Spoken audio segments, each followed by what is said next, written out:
Heyam. Hello, guys. I'm talking today with Greg Simpson, the founder of EDNA. How are you doing, Greg? I'm great. Thank you very much, Heyam. It's a pleasure to be here. So we are going to talk, of course, about EOS and about EDNA.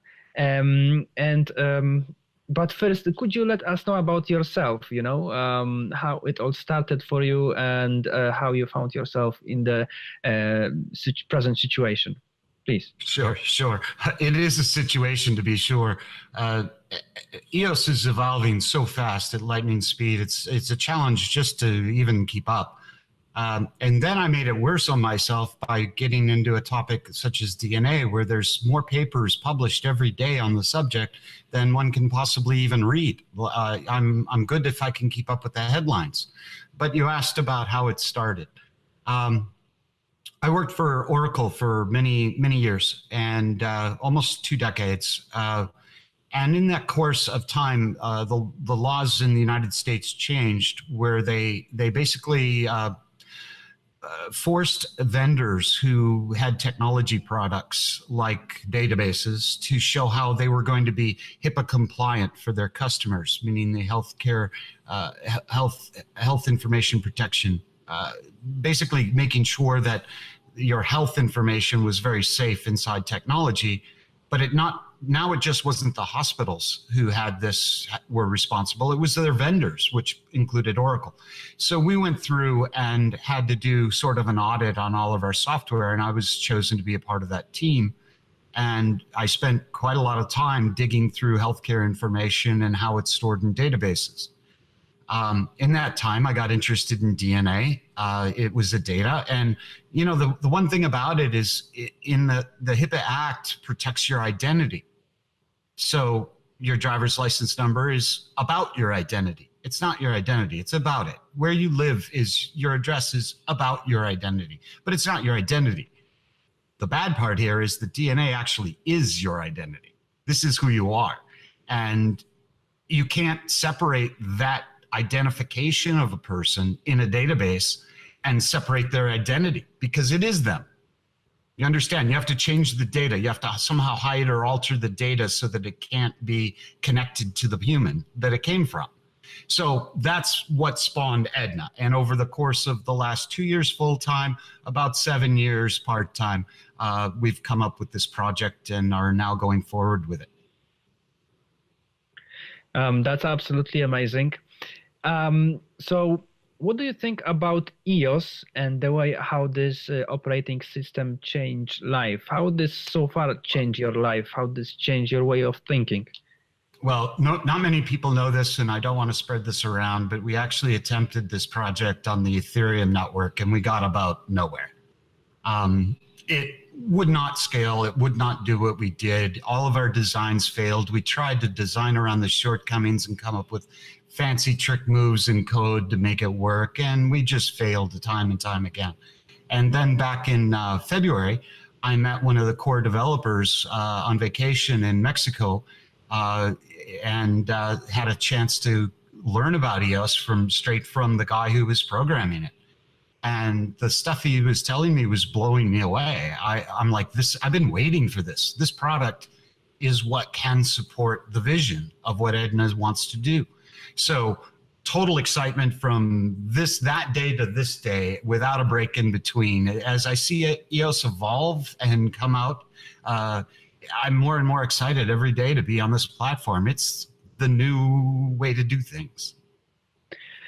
So maybe let's talk a little bit about EDNA. And I would like to ask for something technical. I mean, about interface. Are we going to have, because obviously we are going to deal with our DNA, and so I'm just wondering how the interface will look like. For us to work with the DNA. It will be. Is it already something happening, or? I need to explain something. I think first, people sometimes miss this. I mention it a lot, but I don't really get into it. I think I need to go there for just a short time.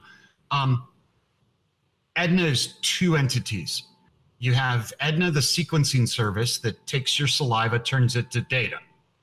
puts it on the on the blockchain. Actually, let's say it's on the internet, but in such a way that only your EOS wallet can go extract it and reconstruct it. Now, the other part, the major part, the real part of what EDNA is a DAC. It's a community. So whatever Greg says about what the interface is going to be, I'm only one voter in the DAC. So I can present my vision, and I intend to. This is what I think we should build, but the DAC has the final say, and I hope they come up with way better ideas than what I have. Is it built? No. It's waiting on the DAC, and the DAC is coming soon to a theater near you. But what we're doing, what my vision for this interface is you'd have a wallet where you can control your information. You can extract it and share it with your doctor if you'd like. Personalized medicine is becoming very big. They want to know if you have genetic predispositions and problems to drugs to make sure that they're compatible. This cuts down on side effects that drugs have. Personalized medicine is a big deal. Now, we can go deep into the next few years of what the evolution of CRISPR will bring about in terms of personalized medicine, but that's a whole huge topic to bring up. So this interface, you'll be able to share your genetic information. You'll be the only one to be able to assemble it in full. But the real power of the DAC and the EOS network is to negotiate contracts with researchers who want to use the DAC's data. Now, it's your data. You opt in and say, I like this research project. I want to help this company cure cancer. They're for real. We like them. We want to support them. They can use my data. Now, there's a monetary component there when that contract gets negotiated, which is why we want a blockchain to secure the contract and to secure the financial transaction of how this contract gets paid for. It means, in my vision, again, my vision, not the DAC's vision yet, but I hope to sell them on this idea because I think it's a good one. Anyone who has EDNAs gets a share of that contract. If you have DNA on chain, you get 2 shares of that contract.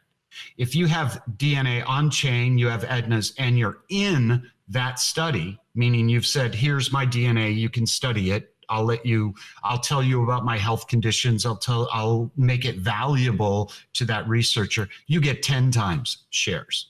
And that way everyone wins, the community benefits, the community will take a small part to operate itself and enhance the products that we have. But that's really how I see the interface. So obviously we have to build an interface that supports letting you review these contracts. Who's got a contract up? Are they interested in my data? Or are they only looking for Asian people with heart disease? You know, what do they want? Okay, I'll get in that study. I'll let them use my data. But again, you're in control of the monetization. You're in control of where your data goes. That's pretty amazing. So EDNA is one of the best examples of a project which helps to reflect the real value of human life.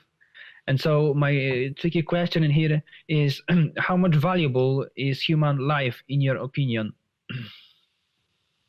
Wow.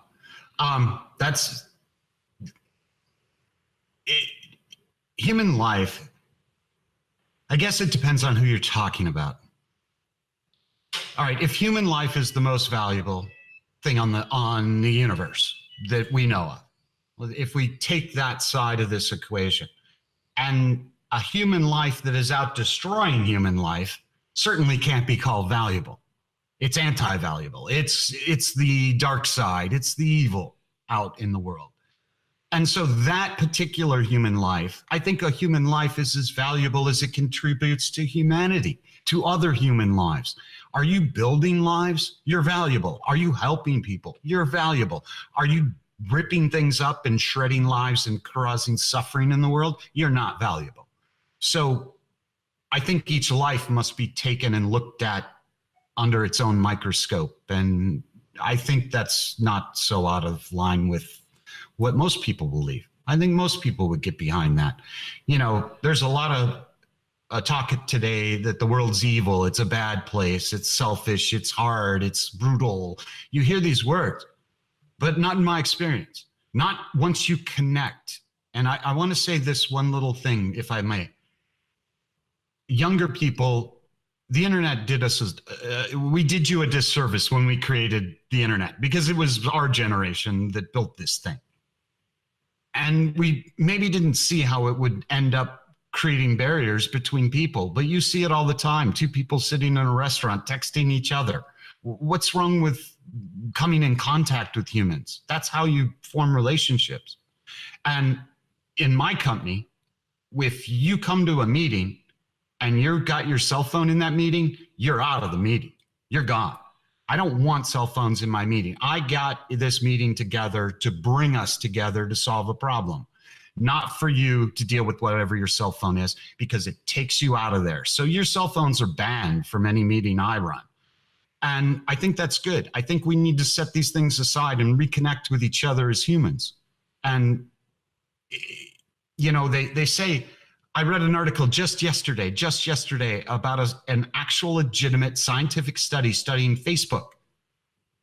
And it found people were more depressed when they were on Facebook, because, and it was the reason why that they discovered was so interesting to me that it just blew my mind, because I never think of this.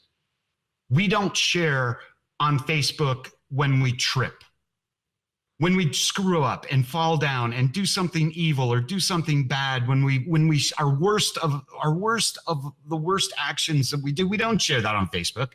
We share the best. And so if you know your worst and you look out and believe that the world is on your Facebook page, there's no equal. You can never stand up. This is depressing. You are being forced down because everyone else is pretending they're all perfect. So cell phones and technology are a barrier to humanity. I know I drifted from your question. I apologize. I mean, this is very, very big question, and we could talk about this forever, but please finish. I think I've said what I had to say. Connect with each other. Connect with each other. That is the secret.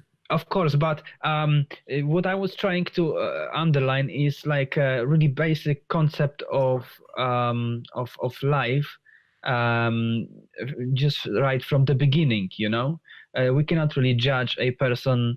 I mean, a newborn, right? Which is coming to a world, and yet there is a lot of inequalities just right from the beginning. And so I was thinking what I could ask in order to maybe raise a kind of basic evaluation of life to the point where we could understand our role in life even better. And so I mean the role is like to serve humanity and each other, basically. I did say that. I think I get what you're trying to ask, what you are asking. Okay, I see a different angle on this. Maybe it would help. And I believe if we were open-minded enough, here's a problem. People are science and religion split a long time ago.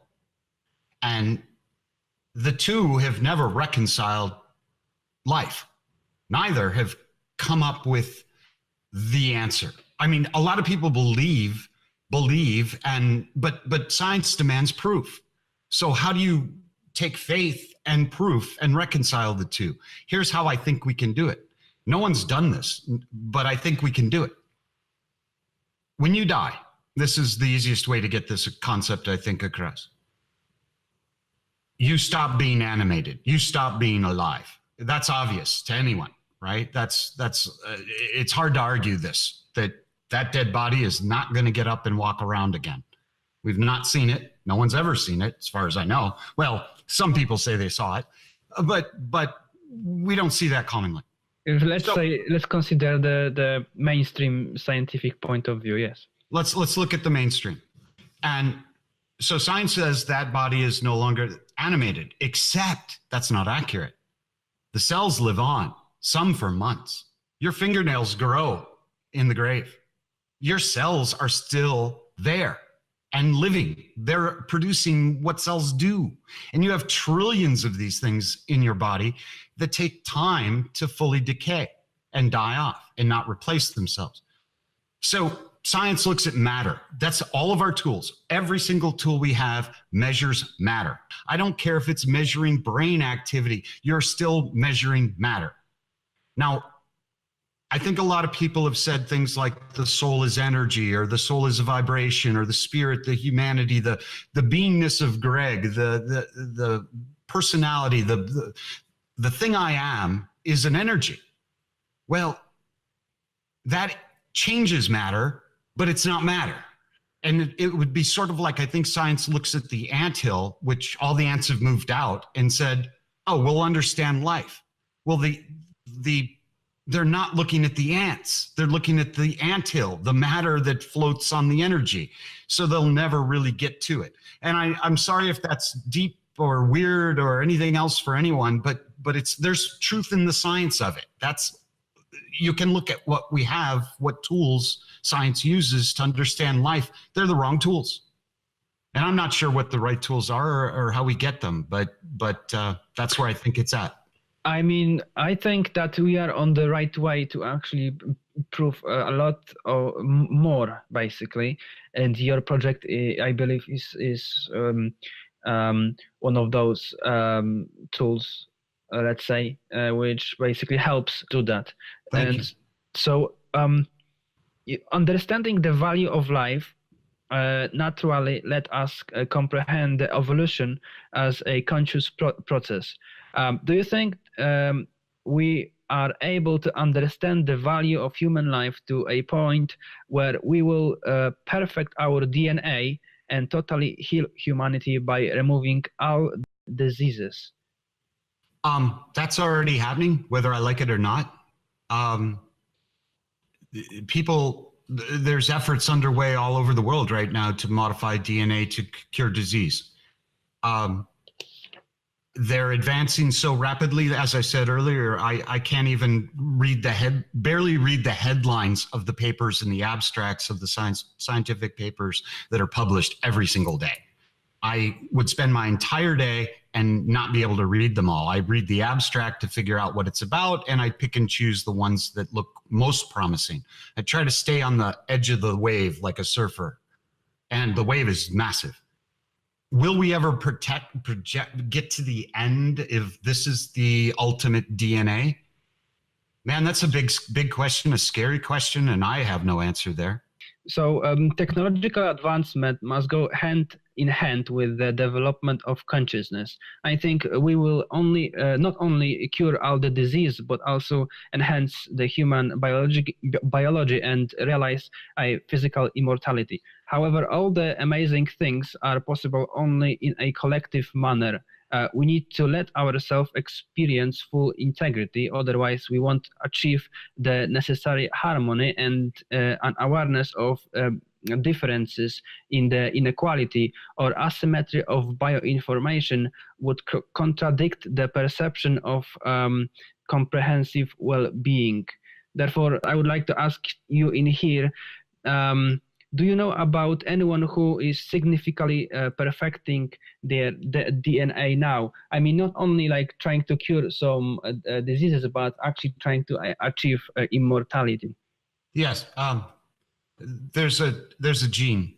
It's called the FOXO, FOXO, and that gene, there's actually several. There's FOX1, FOX2. We call it for short, but it's a FOXO. And the 3A variant is that person that you and I know one. You probably know one. He's horrible diet, no exercise, smokes, drinks, does everything wrong health-wise, and yet he looks very young. He's very healthy.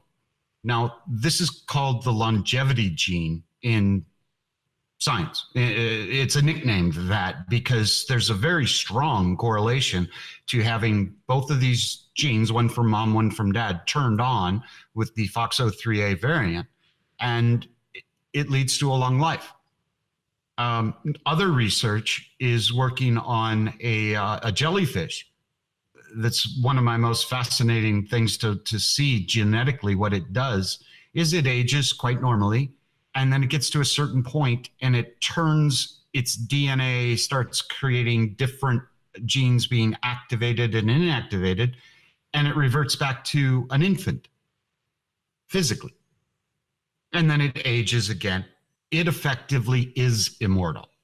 Now, we've already taken and created things using human genes. We've already merged other genes inside animal genes. This is inevitable that we will eventually find what this jellyfish is doing, how it does it, and replicate that for ourselves, because people like life, especially healthy life, where it's not decrepit and in pain and all of the things you associate with aging. Most geneticists see aging as a disease to be cured, not as a natural product of how life must be. So yes, there is work in this area. There is work going on. Hard science is proceeding this way. It's inevitable that it will happen. What does that mean? You know, in light of your question about the spiritual maturity or the, you know, do we race ahead while we're still sticking knives in each other in the streets? You know, is this a good thing? Should we be doing this? You know, how do we get balance? And I think that's something we'll struggle with. But I do know this. Most of the people I come in contact with would recognize that and say, yeah, we've got to do better. We've got to learn to be better to each other. When you start talking like this, if you have the courage to come out and say, hey, bully, stop it, be better, be nicer, you get a better response than the bully doesn't always turn on you. And sometimes he will, but that's the courage, right? Have the courage to come out and say, no, that's not okay. Treat that person decent. And maybe then we have a chance, right? If we at least get over, we need to stick knives in this guy because he's not like us, or he doesn't see things our way, or for whatever reason, power and money, all of these things, you know, I think we have a chance. We have a chance. Where we'll end up, I don't know. I think that this is quite intense education, basically. Sometimes we don't realize how advanced we actually already are. And so I'm wondering if those tools, like for genetic engineering, will be available on EDNA as well. So are we going to be able to, you know, try to achieve immortality on EDNA in some point? Oh, I intend to. I intend to make it a project. I'm quite interested in this. It's first off, the ability to edit your own DNA is available to you today. All you need is a little knowledge, a little coaching, and a few tools, which are not overly expensive. You can order it up online at AdGene and get the CRISPR. You may need help designing that CRISPR. You may need help verifying it with DNA sequencing. What you do is you get the CRISPR from AdGene. You put a few live cells in a dish, you edit them, and then you resequence them and say, yes, this is the edit I want. This is correct. Now you work out a vector to get it into your body, into your cells. These are a bit of a challenge. There's not a lot of great vectors. We could put the DNA, the CRISPR DNA, inside a virus and give you the flu, and that would permeate through your body. That's one way. You could inject it with a chemical that allows the CRISPR to wiggle through the cell wall much easier and get inside your DNA.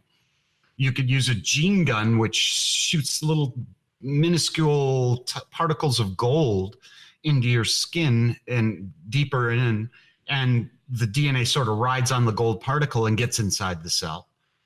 There's lots of, and they're getting better with what they call vectors. How do you get the CRISPR edit into the cells? So the answer is yes. Can you do it today? Absolutely, you can do it today. Is it a good idea to do it today? I think it depends on what you're doing. Now, let's say 99.9% of people on Earth have gene number 6,432,000 turned off.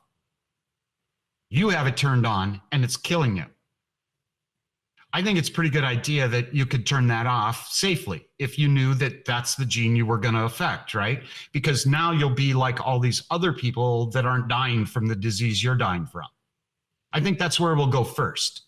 It's like, let's at least halt the killer diseases that ruin people, and we know that it's one gene that we have to shut off to get that done. That's the baby step. I think you'll see that much more common in the world, that this will come out. It's already been done. It's been done. You can find, I can quote you studies, show you scientific papers where, yes, they got results. So it's there, it's happening. It can be done in your kitchen. Yes, because CRISPR is not hard and it's cheap. It's very inexpensive. A lot of people that make money off healthcare aren't fans of CRISPR because you can't make a lot of money off of it. As a matter of fact, once you have some in a little jar of CRISPR, all you do is feed it sugar water so the bacteria grow more CRISPR. Now you can cure the planet of that disease for the price of a bag of sugar. You see, you let the bacteria replicate that DNA, which is what it does really good. Now you've got lots of your CRISPR magic juice, you know. So yeah, we're up against some entrenched archaic systems that seek to profit off human misery. We'd like to disrupt them as much as possible. That's our plan. The thing is that this is quite amazing, and this is basically normal for humans just to correct, and correct problems. And right now we are grown enough to collectively correct this big problem which we used to struggle with just because of the lack of possibility for communication. And nowadays, when we have internet, we can easily put everything together and actually understand that all of those advancements are absolutely necessary and natural. And so, and what I would like to underline in here is also the natural way of education, because modification of DNA, I would call this like a kind of external technology. It is good, of course, to use, but I would like to also say something about the natural way. So it goes like that: the conscious evolution regarding our topic means not only a collective and a harmonious adaptation of DNA editing technology, it also means understanding the natural mechanics of transformation and the real physics of ascension. Did you know that human bliss experience is a natural way to perfect DNA? DNA is like a fractal antenna in electromagnetic fields. Are you aware of something like that? I don't have any evidence. Okay, I don't have any proof, and I like to not speak from Greg's opinion. I like to speak from what I've digested and seem to be proof. Your point is well taken, and it almost goes back to what I said, that we watch the matter, but the energy is what's pushing around the matter. So I mean, the concept and the question, and I think it's very important that we answer it. We should be looking at that much harder than we are.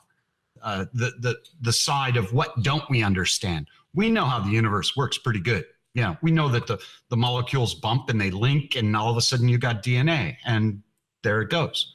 But that's the physical part. The spiritual part, the consciousness part, that needs more attention by a lot of us. There actually is a quite interesting research about that, and there is a scientific proof for that. So I'm going to send a couple of links because it is quite interesting.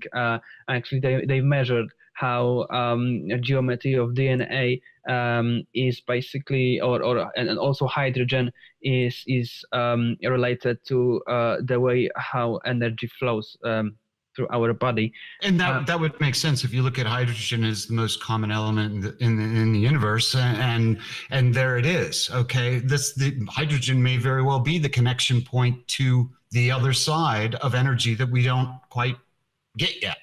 And yeah, I'd love to read what you've got. I'm definitely a consumer of everything I can consume, knowledge-wise. That's good. So maybe let's talk about something more about EDNA. So you were talking about the DAC. When we can reach the community, is just it is just Telegram, or in order to take part in the decision-making process regarding the way how we are going to use our DNA. Okay. Yep. We have two ways. One is certainly come to the Telegram, which is off our website. You can get to it there. It's down at the bottom of the very first page of the website, where all our social media links is. So just connect with us. I'm usually in Telegram most of the day, off and on. I have a lot going on, but I keep an eye on it. And especially when somebody new comes in with a serious question, I like to reply. Personally at this stage. I don't know how much longer as we grow that I can keep that up, but I try. So Telegram's a great place. We also just yesterday released there's an account where you can send one EDNA. And what it is the waiting list to get yourself sequenced.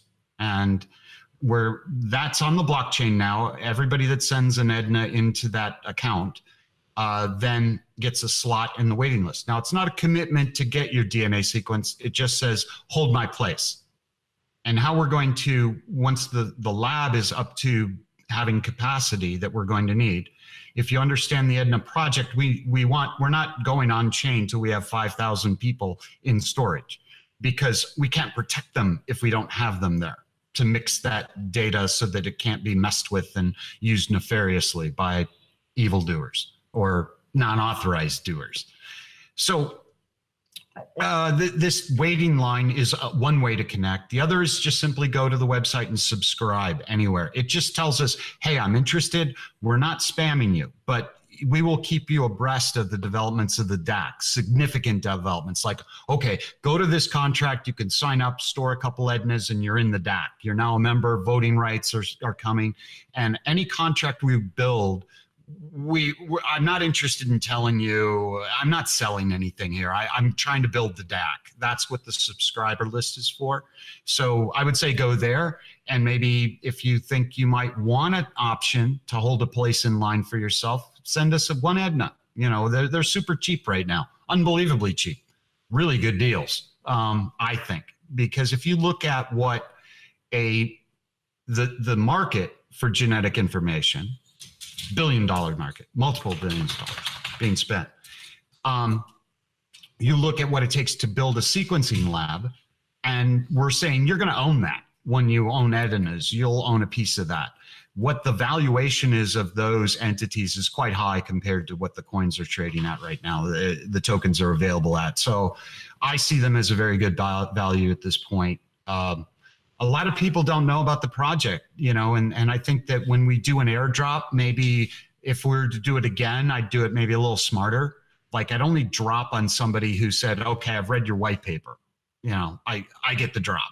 You know, I at least know what this EDNA thing is in my wallet. And, you know, I think as EOS evolves, these lessons will be learned. We were early. We were one of the very first airdrop to complete or to begin. It took us a little while to complete because the RAM price spiked up and slowed us down a little. We had to regroup and figure out how to finance all that RAM we needed. But so, yeah, I think I've answered your question, I hope. Okay. Before we will finish, you know, could you maybe let me know a bit more about this this editing with crisps? Have you ever tried that? I mean, I would like to try that myself, but I don't know how to, you know, do the sequencing. So basically, if a person want to try that, a person needs to read like 5 books or something. No. And I get where you're coming from. It would actually. You need to be sequenced first, okay? There's no point in CRISPRing yourself. We need to know, basically, the first step would be get sequenced. Now, learn what's in your DNA. And the way you do that is in the EDNA DAC, you'll have access to what's called a genetic counselor. This is a person trained to look inside the DNA and say, okay, you have this gene turned on. That's really good. You're not going to get heart disease. Don't worry about eating bacon and eggs for breakfast every day. It's not going to affect you. Oh, you've got an issue over here that will turn on later in your life that we know about. That is something to worry about. Now that's when you might want to consider a CRISPR edit. Okay. And the DAC will also have biohackers available to walk you through the process. Here's how you order it. Here's the design you want. Here's how you're going to need some Petri dishes and another saliva kit to collect the edited cells and have Greg resequence them and make sure the edit's good before you put it in your body. Now you also want to order up an undo key. So if you're going to do a CRISPR edit, you want the undo right in your closet, right? So if something goes wrong and you have the opposite, you put it back in. And a CRISPR edit doesn't permeate through your whole body in minutes. It takes months. Now, it takes a lifetime to grow a skeleton, and they don't replace themselves. Your skin cells, your entire skin in 30 days. So if you're doing something to protect your skin against melanoma or skin cancer, things like that, that can be done in 30 days. Your kidneys, your liver, your heart, these things take a little longer, and the skeleton never will really fully change over in your lifetime. So now but you want the undo key right next to you. I hope that's not. I mean, that's absolutely amazing. And so could you maybe frame this in time? When do you think we will be as users? Because the best way, as you suggest, is basically do this within the community where we can actually share the information and understand it better. Because this is the only way. Yes. Only way. Yes. No. And so when we will be? When do you think we will actually start? Maybe doing something like that. Is this like made 2 years? Well, no, it's faster than that. Our roadmap is to have 5,000 humans on chain, and once we're on chain, we can launch the own internal DAC research and start learning more than we know. The FDA has suppressed our knowledge. I've pointed that out in several videos with references to their own literature. Says they're hiding information about our DNA. We're not allowed to get it. And that's very frightening to me because I know who the FDA takes money from in order to operate. So if the people paying the FDA and the FDA is saying we can't learn things, but they can, this is not right. But the FDA can't arrest the blockchain, so the hell with them. Excuse my language, but go arrest the blockchain. That's the thing doing the reporting, not me, not Greg. You can throw me in prison. The reports go on. I don't care. I'm one person, man. I'm not important. The information, the knowledge, the advancement of humanity under humanity's control is what's important.